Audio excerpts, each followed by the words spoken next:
And I'm here on the West Coast. So we got two oldies but goodies doing Right. our best to hold the adoption and permanency world together across the country. It's always been a delight to know you, and I've been looking forward to this interview. And what I'd love to do is just start out and ask you to share about your professional life, the agency that you started, why you started it, the kinds of things you'd really like people to know about you right up front. So why don't you jump into that? Okay. Well, let me start out by saying that things never work out the way you thought they would. I come from a family where my mother had a baby when she wanted to. So she had four children, 5 years apart, 4 or 5 years apart, because that was her plan. And so it was understood when I got married that that would be the plan. Only it didn't work. I was a high school teacher in Pittsburgh. My husband was in dental school, and we didn't want to have children yet. Then it was Vietnam. He had to go into the military. He was luckily at the submarine base in Connecticut, and I taught junior high school in Connecticut. And then at some point in time, we said, maybe we should have a baby. Only I couldn't get pregnant, which my mother could not understand that at all because she got pregnant as soon as she wanted to. So I could not get pregnant. It took a long time. I ultimately became pregnant, had a wonderful pregnancy, but the baby had birth defects and died at birth. Oh, And and we had just moved back to New York. We were moving back to New York, and it just I went back to teaching. I couldn't get pregnant. So here I was in Queens teaching at the local high school. And one day, the way things happen, the teacher next door stuck her head in my door and said to me, Maris, I have to leave early today because my brother and sister-in-law just adopted a baby from Seattle, and I want to go and see the baby. Seattle is one of my favorite cities in the whole world because I ran home and said to my husband, that's it. We have a source. We have information. Let's not wait. And we were very fortunate. 6 months later, we flew to Seattle and picked up a beautiful Caucasian girl, a brand new baby. Now, wow. while we were waiting for this baby, I went to see doctors to see why was I not getting pregnant. And a doctor said, well, I can do surgery. I said, but wait a minute. We're supposed to adopt a baby in a few months in Seattle. And the doctor said to me, oh, Maris, this surgery only works half the time. And if it works, it won't be for a whole year. Have the surgery and go adopt your baby and don't worry about it. So the sequence of events in my life is that I had the surgery in September. We adopted our daughter in November. I became pregnant in January. And 10 months and 3 weeks after we adopted our daughter, I gave birth to a son. Oh So now, my goodness. so now I never went back to teaching. I mean, I was lucky. I could be home. My husband was a dentist in Greenwich Village. I could be home with my baby. So I had an adopted child and a birth child, very close in age, which is good. Also, because you get to think about heredity and environment a lot, and to Yes. understand that you love who's yours. Yes. So then, because of that, and I had a friend in the same situation, she said to me, you have to come to this organization, the Adoptive Parents Committee, which is a wonderful, wonderful, still is, an advocacy organization made up of adoptive parents and people who want to learn about adoption. And the first meeting we went to was about the foster care crisis in New York. New York was one of the 3 states that had the most foster kids. They didn't get adopted. They didn't go home. It was just terrible. And that became an area of interest of mine. I became an advocate for foster parents and was part of starting at that time an organization, the Organization of Foster Families for Equality and Reform. So here I was, home with little babies, and then I met you shortly thereafter because I got active in the Adoptive Parents Committee in New York City, in the New York State Citizens Coalition for Children, and then from that, NACAC. And once I went to NACAC, I went 72. Once I went to NACAC the first time, we were sold, my husband and I. He was a dentist who always had his hands involved in adoption in some way through organizations. So we were very much a family working toward benefiting, helping children, I guess what it was. So I met you at NACAC, and because I never went back to teaching, but we wanted another child. And I said to my husband, I had 2 babies in 10 months and 3 weeks. I don't want a baby. We were here with the Adoptive Parents Committee. There was adoption from Colombia. There was adoption from Korea. I said, let's adopt an older child. Now, the joke, of course, in those days, an older child was a toddler. Right. We ended up adopting. We were in Queens with many Korean families and Colombian families. So we knew our child would be comfortable wherever, but we ended up adopting a 3.5-year-old from Korea. Oh, I didn't know that. Yes, a very exciting time in our lives. So now we were a family, an interesting mixed family. I mean, today when you go, post-COVID or pre-COVID, when you go to a shopping center, you see everybody's wheeling a baby of every color and every couple is mixed and it's an interesting world. In those years, we were a Jewish couple with a boy who looked like us, a tall, blonde, gorgeous girl from Seattle, and a tiny little beautiful Korean daughter. So we were an anomaly, and people kept asking, how do you do it? What do you do? And I was giving advice. So I was already in the adoption advice giving business. Plus I was helping foster parents fighting to keep and adopt their foster kids. And somehow or other, just when which at that time, Morris, wasn't acceptable. You correct, and I both know that foster parents were discouraged from from adopting, adopting. Yeah. absolutely a bizarre time in this world. Right. So just as my little one was in school all day and I thought, well, maybe I should go back to teaching, somebody asked me, because they knew me from organizations, would I come and run a special needs adoption program in a New York City foster care agency? I said, why would you want me to do that? They said, because we need somebody who knows what's going on. And I spent 5 years, from 1980 to 1985, running a successful special needs adoption program in a classic New York City foster care agency. I learned so much. First of all, what did I see? I saw normal, regular people successfully adopting what in those years we called very tough children.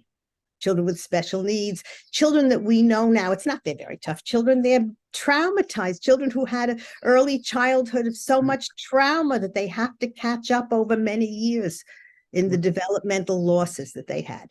Right. So by the time I finished those 5 years, not only did I know that I wanted to be part of starting an adoption agency that did non-traditional work for these really tough kids, what we call tough kids in those years, but I also went to social work school. I did the thing I never would have believed I would do, because when you're an advocate for foster parents, you know who the enemy is. In those years, the enemy was the caseworker. Right. And caseworker and social worker were intertwined words. Those words were, used interchangeably. I went to Hunter College, the social work school, which is where I teach now a little bit, where Gary Mallon helped me become a teacher there, which I love. And I got a master's in social work administration. And in 1987, a whole cluster of us opened Family Focus. Family Focus Adoption Services is August. I don't remember the date anymore. July 3rd, 1987, maybe something like that is when we opened the agency, and I ran it for 26 years.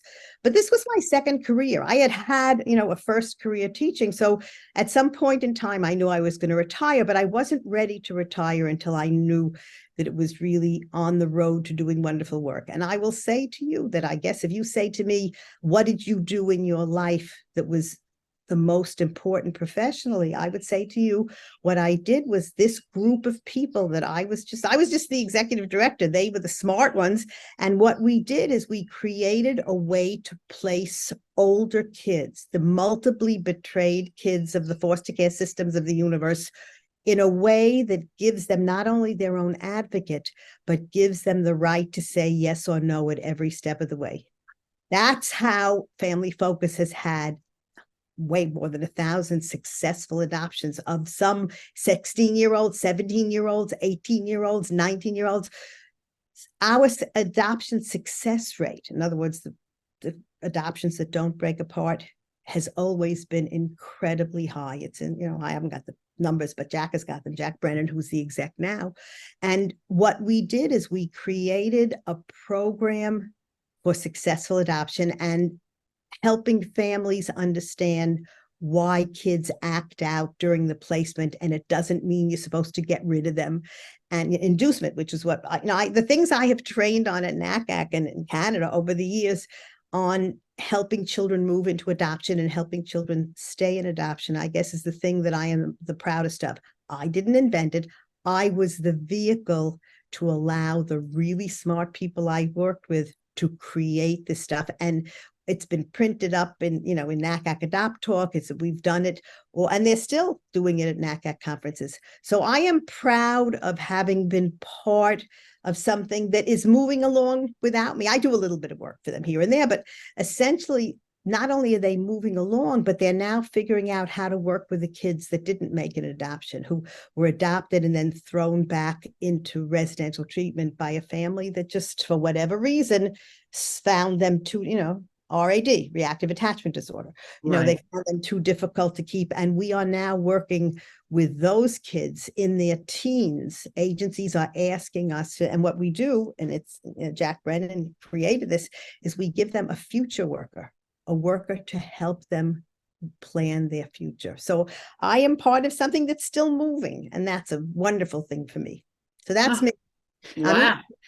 Can you give us some insights in what in your program allowed it to be so successful? What were some of the philosophies or techniques that you used that allowed, particularly for teenagers, to make it in a permanent environment? I guess it started with the fact that I'm trying to think of the politest way to say this. Oh, just say it. What you see on the outside is not necessarily what's on the inside. That sometimes a really odd kid will do the best with a really odd family. That families that you have to be open. Number one, you have to be open to who walks through your door. All kinds of interesting people walk through your door, and they need way more training. I mean, now finally there is that federal training for all foster and adoptive families, but there wasn't.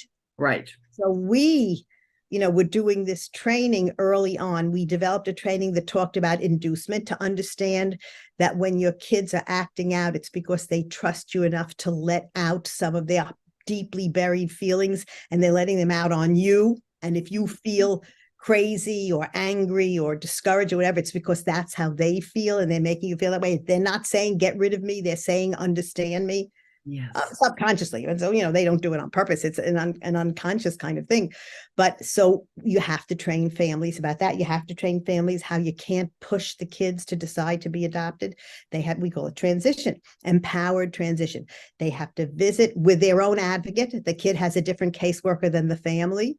It's like having two lawyers. Right. You have to have your own advocate to understand your point of view and to work for you. So every time there would be a visit, each one spoke to their advocate to see, should there be, do you want another visit? Do you feel safe there? Did you enjoy your visit? When traditional agencies have moved kids into adoption, a lot of times they sweep them along. They encourage them along because they want it to work.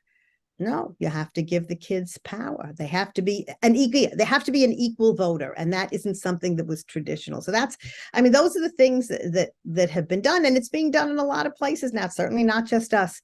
A lot of places have come to understand that the kids have to have a vote. Not enough places. So I'm glad that you're talking about it. I really am. Most of these children, I'm sure, needed some therapy along the way, some, trauma-informed therapists, attachment-based therapists.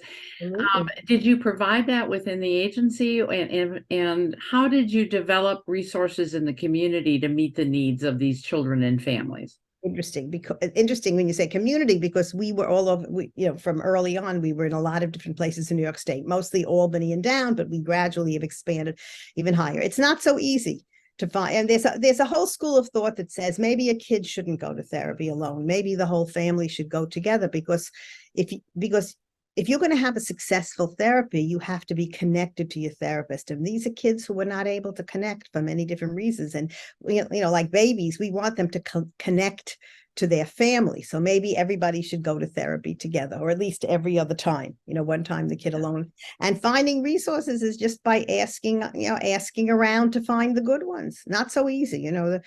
There's people assume that, you go to the therapist on the next block because your neighbor really thought that was a good therapist. But that's not an adoption connected therapist. Someone with an understanding, it doesn't work. It doesn't. Trial and error. But what we did is, from the beginning, is we tried to hook a family, the caseworker who started out with a family, someone in their community, or within, let's say, a half hour of them, rather than someone from Brooklyn having a family in Westchester or something, So that way they knew some of the same people in the community, pediatrician. It was geographically, that worked out really well at the beginning. And if you had a a recruitment meeting. So you'd have one in a library on Long Island and one, in Westchester, and the workers from that area would go to that meeting so that they would end up with families. I'm thinking back, that was the early days, and that was a very successful way that it was done. Now, you've been really, really busy, both you and your husband, because you certainly have mentioned that his support and involvement in this has been equally important. It seems to me that you have to have a broader life to balance all this. This is hard work. I know from my own experience, whether it's the parenting of children at home alongside the involvement and focus on getting children into some permanent families. It's hard work. What do you do for fun? How do you balance your life? You had asked me what are things that balance me. So I'm going to tell you what I wrote down. I love plants. I love to plant plants. I love to grow baby plants. I love to make new plants, from cuttings of old plants and seeds. I've always been, when we sold our house and we moved to an apartment not too many years ago. And I thought, well, that's the end. I can't do plants in an apartment. All my windowsills have, and I have plants outside, a little in a garden apartment. So I have plants outside a little too. That's number one. I love to cook and to feed people. That's something I've always done, but also animals. We have always had a dog, and somehow in the background, you'll hear there's a canary singing every once in a while who loves the sound of people's voices. So we have always had animals with us. I love to do stuff. I'm not a person who sits still. So now I'm a co-president of my synagogue. I do stuff there too. And I help the sisterhood with, we do a grandma's attic where everybody brings their old crap from home. Buys it for a little donation. I do that kind of stuff too. I laughed. I said, I'm from the Bronx. I live in Queens for many years, but the truth is, they say you can take the girl out of the Bronx, but you can't take the Bronx out of the girl. So people from the Bronx talk loud, and they talk fast, and they talk. That's what the Bronx do. And the other thing is, I'm a messy person. You can blame it. I have ADD, so you can blame these projects that start that don't finish. I don't have a to-do list. I have a to-do pile. It's just the way it is. That's who I am. That's me. Have you stayed in touch with any of the youngsters whose lives you impacted? I mean, are you part of their moving into adulthood? Do they still in some way stay connected? Stay on Facebook every once in a while. Facebook is an interesting thing. Every once in a while somebody says hello, because over the years with the younger ones, the school age ones that we placed, as they got older, or even the babies, because Family Focus was a non-traditional multi-service adoption agency. And so we've always done international home studies, helped people with those. We've always done handicapped and healthy infants, and we've always done adolescents. And sometimes those little ones, the parents would call us, because we always said to them, you're with us forever. So they would call years later and say, listen, my daughter wants to talk to somebody. She has questions. So they would come in and we would talk. Honestly and openly. Different world now, because when babies are placed, it's more open. Birth parents and adoptive, thank goodness. Yes. Birth parents and adoptive parents meet and they know each other. It's a little different. So yeah, I'm always available if anybody wants to chat. Always. I mean, plus, I'm sure you had the same situations in your life. Somebody would call you and say, do you have a neighbor who wants to adopt a baby? My cousin in Chicago has a niece who's pregnant, and we wanted the baby to go somewhere special. So over the years, you end up linking people that So I know here and there somebody who got there somebody because of me. Not bad. Did your adolescent placement stay in touch with their families of origin? Sometimes it was disappointing. They would go back to find family. Facebook has changed, plus the 23andMe, the ancestry stuff. Please, people are finding, so interesting. People are finding people all over. Yes. Somebody I know, an adult who was adopted, did that and found her birth father. She had been adopted. Her father was in the military, and her mother got pregnant from someone else. And this guy went off and never knew he had a baby. And here it was 40 years later. And she said to me, I don't know what to do. I said, here's this man that I found through a cousin to Ancestry.com or 23andMe. What should I do? Should I go and tell this elderly man he has a daughter or not? So what I said to him, my thing, follow your instinct. What does your gut tell you? I tell them in social work school all the time, you can learn all the social work stuff you want, but ultimately, what does your gut tell you? And she says, Mhm. my gut tells me to leave this guy alone. Mhm. I said, follow your gut. Mhm. Follow your, I'm a Wow. believer in the gut social work. And tell me about your own children. Do they have an interest in the work that you do? Are they interested in So further? there's an interesting thing because the children of a dentist rarely become dentists because they see how hard it is. Yeah. And I thought, here I have 3 kids. So our oldest daughter, who we adopted as a newborn, is in Philadelphia. She became a physician assistant. I have a younger brother who's a doctor, and she went and spent time with him, and she decided she wanted to do medical stuff. That's her. Uh-huh. Our son, who was our birth child, he tried a million different things, but ultimately liked I can't think of, he's in finance, but he's in making sure everybody follows the law. Compliance. He's a compliance director. I like kids who are non-compliant in childhood become compliance directors. It's very funny. And our youngest, our daughter from Korea, has had a gift since early childhood for designing clothing. She's an internationally recognized handbag and clothing designer and has stores of all things. There are 2 Korean businessmen took an interest in her work. I think probably before they realized that she was Korean, before they met her. And so she has international. So the answer is no, none of them, but everybody gives advice. Yeah. And Okay. they see that you can give advice. Everybody can give advice. Yeah. Oh my goodness. So you kind of moved into semi-retirement. I don't think, I've said this to everybody I've been interviewing, but I don't think social workers or people who function as social workers ever really retire. Our passion stays alive. But I'm curious, when you're no longer here and somebody is doing a eulogy to Maris Blechner about her time in this particularly passionate field that we're in, what would you like them to say about you? What do you You asked me that. I actually wrote it down. That was a good, you had sent me. People should know that you send your questions out in advance. And I thought that was such a good question. I love that because my husband and I, oh, by the way, there is a book that I bought called You Don't Retire, You Rewire.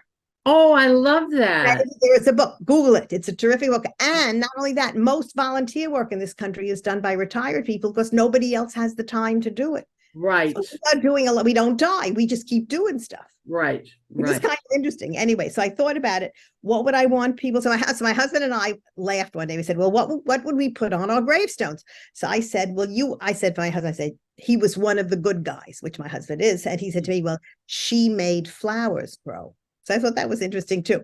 But in terms of a professional gravestone, I actually wrote down, she cared deeply. She was open to new ideas.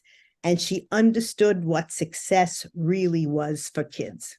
That was what I chose. Wow, that's really beautiful and powerful. I thought you were going to say she grows flowers. I thought you were going to say she grows families. Oh, I never even thought of that, but yeah. Right. Well, in many respects, families grow themselves. Well, most adoptive parents are very strong believers in fate. You get the child that's meant for you and not any other child. We're very fatalistic people. Yes. And, families, I wonder if ultimately families grow themselves. We're helpers of families. We're guiders of families. But I wonder if families, and sometimes they really need a lot of help.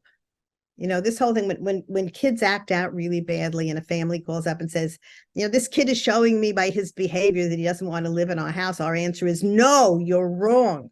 Oh, wait a minute. I have a phone that was ringing for a second. I'm glad it shut off. Anyway, it's just, no, this kid is not showing by his behavior that he doesn't want to live with you. He's showing by his behavior that he's filled with all kinds of negative feelings that he needs to get rid of. He's healing. See, that's the whole thing about acting out kids. Sometimes they're communicating and they're actually healing by letting all that terrible stuff out. But you have to train families. Families don't know that. Right. Plus, the other thing I learned, I guess I had to say, what did I learn in this world, is that we have to warn all new adoptive families that your own family is not going to necessarily be a help to you. How many foster families wanted to adopt and their friends said to them, are you crazy? Right. Keep that kid as your foster kid. You don't need, are you crazy? You don't need that kid in your life. Right. So adoptive family, that's why adoptive families need to be friends with other adoptive families. Yes. Amen. People don't understand. They don't understand. Right. Unless you've lived with it, you don't really get it. Yeah. Pediatricians don't, the attorneys don't, the judges don't. Unless you've lived with it, you really don't get it. You Yeah. are totally correct. Wow. So, assuming that these wonderful folks that are watching you are maybe they're social work students, maybe they're social workers in agencies trying to learn how to offer better service, um, or maybe they're families who've plugged in. What would be some of your final thoughts, your pieces of wisdom that you just want them to carry away from this interview? So interesting. I would say that it's never too late. It's never too late to learn something new. It's never too late to do something new and important. You never know what opportunity is going to be in your path. Don't be afraid. Adoptive parents as a class are brave people. Only brave people adopt. Ah, Other people, like we had a neighbor who used to talk about adoption, saying, "No, life is too terrible. How can I bring a child into all these terrible things?" I said, "You have to be brave." By definition, and I would say a foster parent too, not quite as much, but some, absolutely. You have to believe that things are going to be good enough that you can do this. And you have to believe in yourself. Doesn't matter your race, doesn't matter your age. We found out that older people make really good adoptive parents. That foster parents too. yeah. Older versus younger, because they've lived enough gotten rid of enough of the angst in their own life that they can do this. And because but even with a birth child, once you bring a child into your house, it's not your house anymore. It's their house. Yes. And for the whole rest of your life, you have new things to worry about, new money, things to spend money on. Take a look at people who don't have kids. They live in very many ways a different life. But I see that it's so interesting to me personally. I have a book in me, by the way. I have at least probably 2 books in me. I would like to live long enough to get those 2 books out. You're so lucky that you're doing your project. But I have, and your book too, your books. I have things I have not said yet out loud that need to be said. And part of it is that what unites all adoptive families true adoptive families is this optimism about the future. Jack Brennan, who was my associate director and then followed me as the exec when I left 10 years ago, 2013. Yeah. He taught me a lot of things. And one of the things he has taught me is that kids would sometimes say, there'll be a disruption. And of course, everybody would blame the kid, right? And what we would say to a kid is, do you know what a counterfeit $5 bill is? I think, sure, I know what a counterfeit money is. Well, a counterfeit bill circulates a really long time till somebody catches it. The family that adopted you was a counterfeit family. Ah. Real. A real family never gives their kid back. And that helps the kids. Oh, wow. Isn't that interesting? That's Jack's thing. I feel that it was they were a counterfeit family.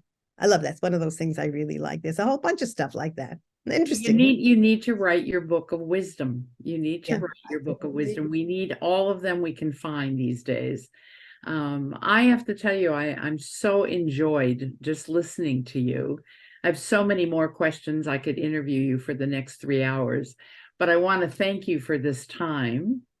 And one of the things that strikes me, Amaris, is you referred often to the people who have followed you in the field that taught you. And, we don't hear that from so many people.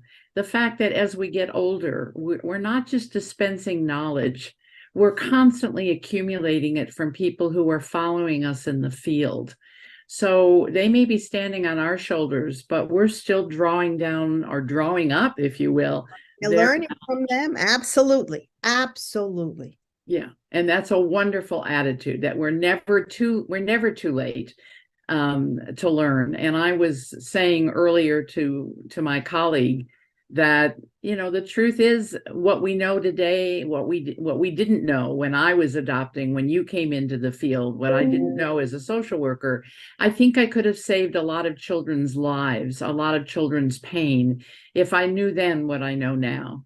And so part of it is a forgiveness piece, a forgiveness of what we didn't know, And I think that's, for me, is one of the big pieces that families have to carry also, is that self-forgiveness for not knowing any better, of having to come back and say, oops, I made a really big mistake. And you've been really wonderful about being able to talk about what goes well and what doesn't go well. And I love your idea about the fact that sometimes it is the unusual family that does best with the unusual child, or that older people frequently have the time and the patience and the wisdom to give children what they need, as opposed to a younger family who might not have lived yet long enough to understand that pain and trauma and loss.